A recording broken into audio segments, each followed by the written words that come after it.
بسم اللہ الرحمن الرحیم نحمده ونصلی علی رسولہ الکریم اما بعد بسم اللہ الرحمن الرحیم۔ عزیز طلبہ، آج ہم کنز الدقائق حصہ دوم سبق نمبر 319 شروع کر رہے ہیں۔ اس سبق میں ہم کتاب الدیات سے باب جنایت المملوک والجنایت علیہ، یعنی یہ باب غلام کی جنایت اور غلام پر جنایت کے احکام کے بیان میں ہے۔ آج کے سبق میں ہم پڑھیں گے کہ غلام اگر قصداً کوئی جنایت کر لے تو اس کی سزا کس کو بھگتنے پڑے گی، خود سے غلام کو یا غلام کے آقا کو۔ اور اس کے بعد پھر ہم پڑھیں گے کہ عبد معزون اور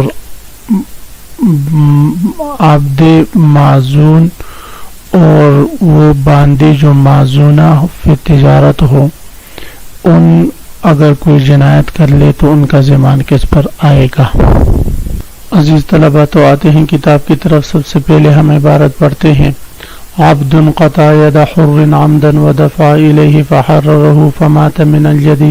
فالعبد صلح بالجنایت وان لم يحررہ ردہ علی سیدہ ویقاد۔ جنا معزون مدیون خطأ فحرره سيده بلا علم عليه قيمة لرب الدين وقيمة لولي الجناية۔ معزونة مديونة ولدت بيعت مع ولدها للدين وإن جنت فولدت لم يدفع الولد له۔ عبد زعم رجل أن سيده حرره فقتل وليه خطأ لا شيء له عليه، قال معتق لرجل قتلت أخاك خطأ وأنا عبد، وقال بعد العتق فالقول للعبد، وإن قال لها قطعت يدك وأنت أمتي وقالت بعد العتق فالقول لها، وكذا كل ما أخذ منها إلا الجماع والغلة۔ عبد قطع يد حر عمدا۔ اس عبارت میں مصنف علیہ الرحمہ یہ مسئلہ بیان فرما رہے ہیں کہ غلام اگر قصداً کوئی جنایت کر لے تو اس پر اس قصاص لازم آئے گا۔ مثلا اگر غلام نے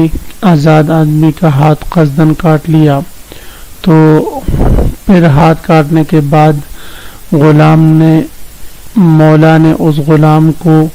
اس مقتول ید کو دے دیا اور مقتول ید نے اسے آزاد کر دیا۔ آزاد کرنے کے بعد اس کی جو قطعیت تھی وہ سرایت کر گئی اور اسی سے اس کی موت واقع ہوئی، تو اب تو معلوم ہوا کہ بھئی سزا وہ تو قطعیت کی کوئی سزا نہیں تھی، اصل تو اس پر قصاص تھا۔ تو اس صورت میں کیا اب اس سے قصاص لیا جائے گا؟ تو مصنف علیہ الرحمہ فرما رہے ہیں کہ اس مقتولیت کا غلام کو آزاد کرنا یہ در حقیقت قصاص سے صلح کرنے کے مترادف ہے، جنایت سے صلح کرنے کے مترادف ہوگا، لہذا اس صورت میں اب سے قصاص نہیں لیا جا سکتا۔ ہاں، اگر مقتولیت کو دے دینے کے بعد مقتولیت نے اس غلام کو آزاد نہیں کیا تھا کہ اتنے میں اس کی موت واقع ہوئی، تو اس صورت میں اس غلام کو واپس کر دیا جائے گا آقا کی طرف، کیونکہ اس کو تو مقتولیت کی حوالہ کیا تھا قطعیت کے بدلے میں، جبکہ اس کی سزا وہ قطعیت کا بدل نہیں بلکہ اس کی سزا تو قصاص ہے، تو لہذا یہ آقا کو واپس کر کے اس سے قصاص لیا جائے گا۔ اگر اولیاء مقتول اس کو معاف کر دیتے ہیں وہ الگ بات ہے،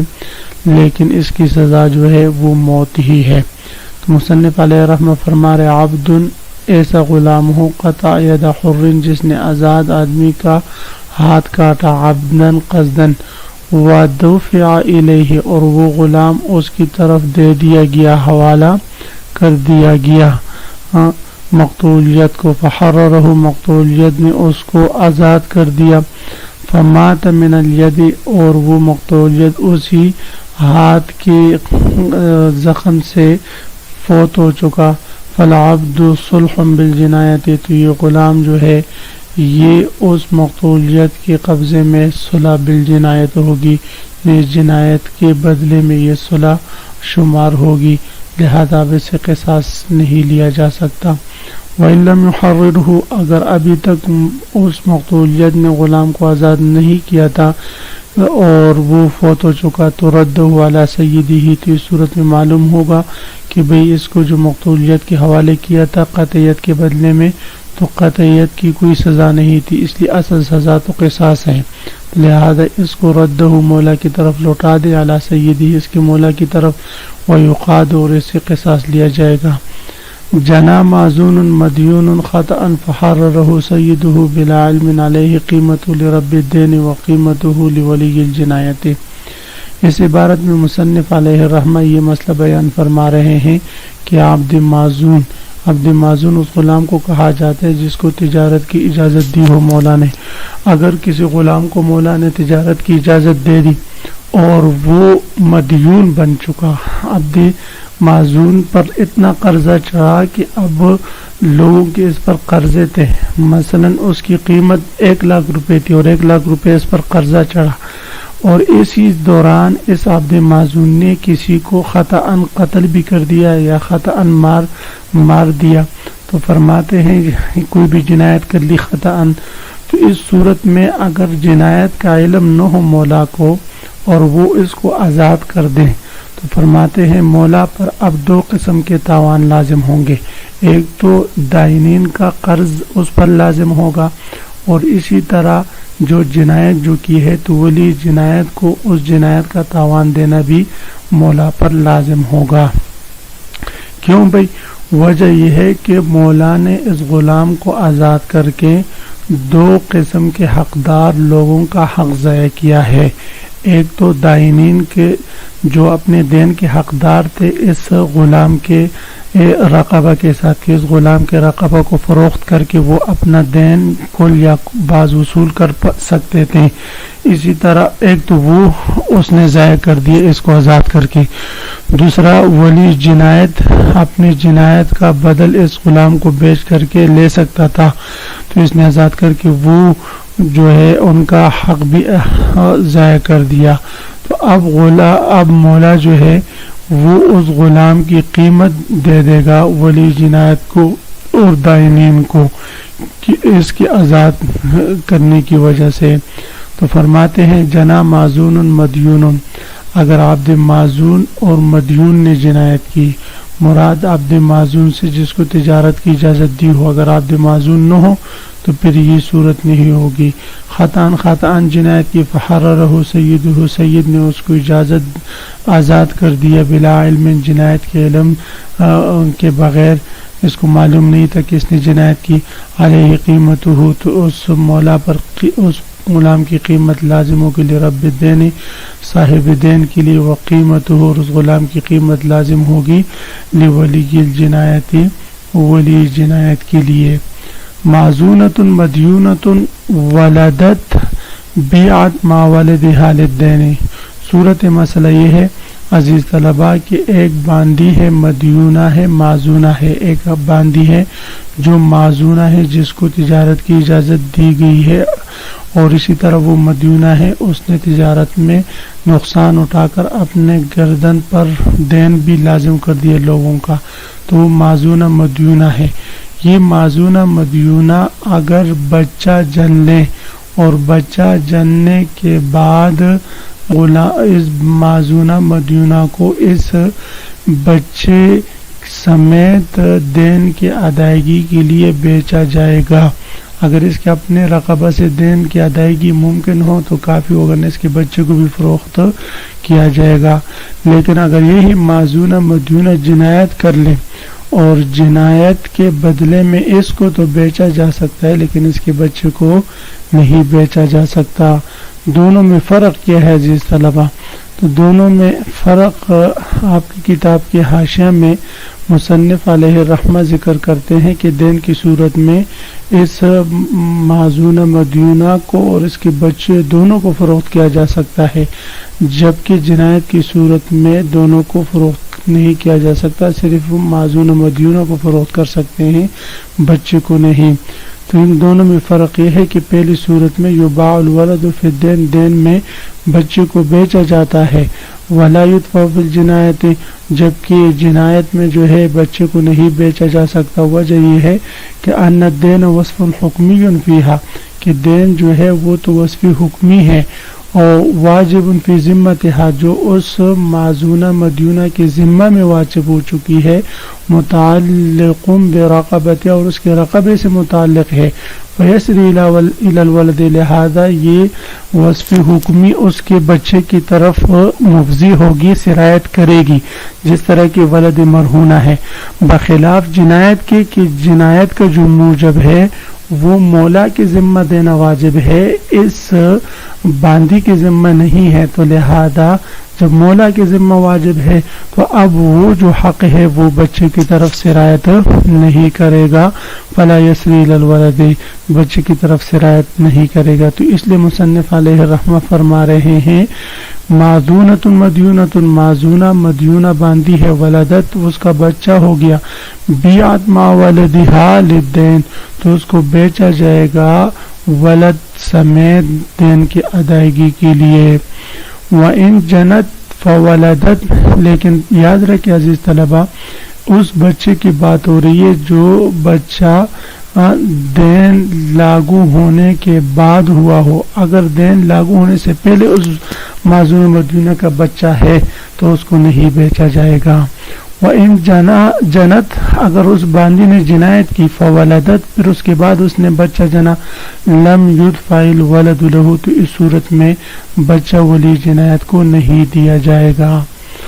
عبد زعم رجل ان سیدہ حررہ، صورت مسئلہ یہ عزیز طلبہ کہ ایک غلام ہے جس کے بارے میں زید نے یہ گمان کیا کہ یہ غلام اس کے آقا اس کو آزاد کر چکا ہے اور یہ محرر ہے، معتق ہے، آزاد کیا ہوا غلام ہے۔ اس نے دعویٰ بھی کیا زید نے کہ یہ غلام ایسا غلام ہے جس کو اس کے آقا نے آزاد کیا ہے۔ تو اب اگر وہی غلام جس کے بارے میں دعویٰ کیا تھا زید نے معتق ہونے کا کہ یہ آزاد کردہ غلام ہے، وہ اگر اس زید کے کسی رشتہ دار پر جنایت کر لیں تو آیا اس غلام کو اس زید کے رشتہ دار کے پر جنایت کے بدلے میں اس زید کو دیا جائے گا؟ تو فرماتے نہیں دیا جائے گا، اس لیے کہ اس کے زعم کے مطابق تو وہ محرر ہے، وہ آزاد ہے، وہ معتق ہے، لہذا اس کو نہیں دیا جائے گا۔ عبد زعما غلام کے بارے میں، عبد ایک ایسا غلام ہے، زعما رجل جس کے بارے میں آدمی نے یعنی زید نے گمان کیا ان سیدہ حررہ کہ اس کے مولا نے اس کو آزاد کیا ہے، فقتل ولیہ خطأ بس اس غلام نے اس مدعی کے ولی کو قتل کیا، خطأ لا شیء له علیہ تو اس زائم کے لیے، گمان کرنے والے کے لیے، مدعی کے لیے کچھ چیز بھی نہیں ہوگی اس غلام پر معتق پر۔ قال معتق لرجل قتلت اخاک خطأ وانا عبد وقال بعد العتق فالقول للعبد وان قال لها۔ صورت مسئلہ عزیز طلبہ کہ ایک شخص نے کہا دوسرے سے کہ بھئی میں نے آپ کا ہاتھ کاٹا ہے، لیکن اس وقت میں نے آپ کا ہاتھ کاٹا تھا، معتق نے دوسرے آدمی سے کہا کہ بھئی میں نے آپ کے بھائی کو قتل کیا تھا خطأ، لیکن میں نے اس وقت خطأ قتل کیا تھا جب میں آپ کا غلام تھا۔ تو اب اس صورت میں گویا کہ یہ معتق دو چیزوں کا دعویٰ کرتا ہے، ایک یہ کہ قتل اخا کا کہ میں نے آپ کے بھائی کو قتل کیا،